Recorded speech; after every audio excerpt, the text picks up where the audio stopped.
Let's talk about this.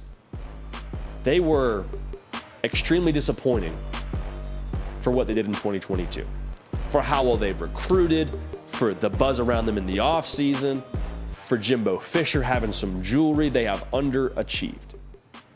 The great news about that is it's no longer 2022. You turn the page. The other good news is you bring back some experience. 82% production returns on offense, 77 production returns on defense. I'll start with this. I'm not overly concerned about the defense. I'm not going to spend a ton of time talking about the defense for the spring game because, quite frankly, it's hard to learn a lot about a defense during spring football anyway. Because you're not hitting the quarterback. Your pass rush is 75%-ish, depending on who's playing quarterback. You're not playing real defense, if that makes sense. Someone comes over the middle, you're not just teeing off on that receiver.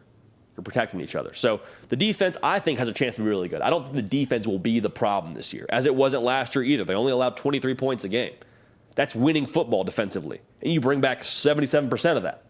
So keep an eye on the defense, obviously, throughout the spring, but I'm not overly concerned. What really has my attention is Connor Weigman. Most people assume he'll be your starter day one in College Station. Does he pick up where he left off last year? Had a really strong finish against LSU, went 12 for 18. The entirety of the year, he had like 55% completion percentage, had one game that really dragged down his percentage against Auburn. But as a whole, 8 touchdowns, no interceptions. You kind of felt like A&M had some new life with him at quarterback. Does he show promise for the direction of A&M football? Because his progress, giving A&M direction on offense, could change this whole thing around. Like if Connor Weigman comes out and is one of the top quarterbacks in the SEC next year, and you pair that with one of the better defenses, they're in good shape, man. Like we're talking about A&M in a completely different light, and everybody has said the same thing about A&M. I'll say it one more time. It's not a matter of talent. It'd be one thing if A&M was just recruiting at a subpar level, and they never won there, and there was no resources, and everyone's just like, hey, A&M, if you can make a bowl game, that'd be great. That's not what we're saying with A&M. Prior to this past class in 2023, they'd recruited primarily within the top 10. And some guys hit the portal, yes, but a lot of those guys are still on that roster. Connor Weigman being one of them. Evan Stewart being one of them. Ruben Owens from this past cycle in 2023, he's early enrollee. He's a top 3 back in the country. So they have some talent on this roster. They're not just high and dry here in College Station. So that's why expectations are what they are.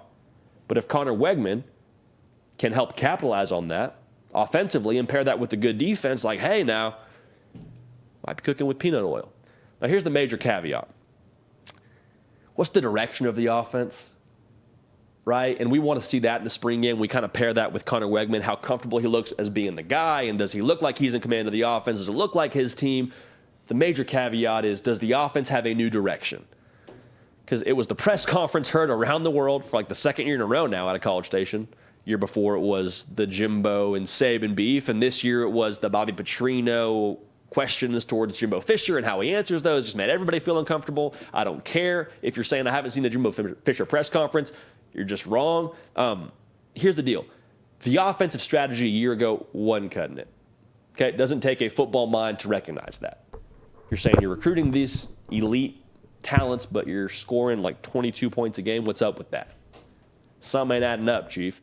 So whether you believe he was forced to or not, Jimbo Fisher brings in Bobby Petrino. Does it look like Jimbo Fisher's offense or Bobby Petrino's offense come Saturday? It's going to be vanilla. It's going to be basic. But you can sort of tell by the approach and by what Connor Weigman looks like whose offense it's going to be. I say you can sort of tell. You can't totally tell. You won't get a total picture. But does it look like a different offense schematically than what we saw a season ago? That's going to be crucial to this offense's progress, to Connor Weigman's progress, because what they did a season ago was not it. Why is it so important for Bobby Petrino to take over the offense? Because we've already seen what Jimbo Fisher's offense looks like. That's not me dunking on Jimbo Fisher. It's just the facts. You recruit too well. You have too many resources.